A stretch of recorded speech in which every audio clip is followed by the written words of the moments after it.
वापी में महिला ने पुल से लगाई छलांग, गांव के युवाओं ने दिखाई बहादुरी, बचाई जान। वापी में मंगलवार को एक दिल दहला देने वाली घटना सामने आई, जहां एक महिला ने अचानक पुल से छलांग लगाकर जान देने की कोशिश की। ये हादसा उस वक्त हुआ जब आसपास के लोग रोजमर्रा की आवाजाही में व्यस्त थे। जैसे ही महिला ने नदी में छलांग लगाई, पास में मौजूद गांव के 3-4 युवकों ने बिना देर किए नदी में कूदकर महिला को बाहर निकाल लिया। युवाओं की सतर्कता और बहादुरी से महिला की जान बच गई। घटना की सूचना मिलते ही मौके पर पुलिस और 108 की टीम भी पहुंच गई। महिला को तुरंत प्राथमिक चिकित्सा के लिए अस्पताल पहुंचाया गया। फिलहाल महिला सुरक्षित है और उसका मेडिकल परीक्षण जारी है। पुलिस मामले की जांच में जुट गई है कि महिला ने आत्महत्या की कोशिश क्यों की।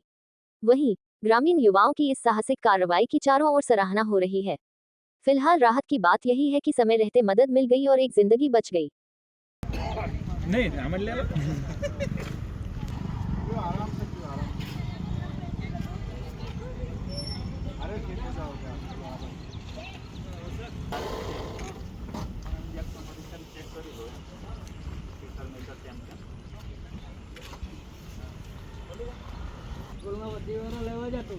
फोन आयो नदी पासेથી અમારા ગામવાળાનો કે બૈરી એક ગાડી પરથી લખાવી દીધી છે.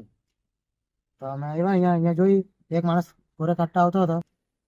પછી ત્યાં જઈને અમે 3 માણસ કરીને કાઢી એને સાહેબ બહાર. મહિલાની હાલત હમણાં કેવી છે? એમ તો સારી છે હમણાં. કેટલા જણા તમે? અમે 3 જણા. તમે અહીંયા ગામના છો? ગામના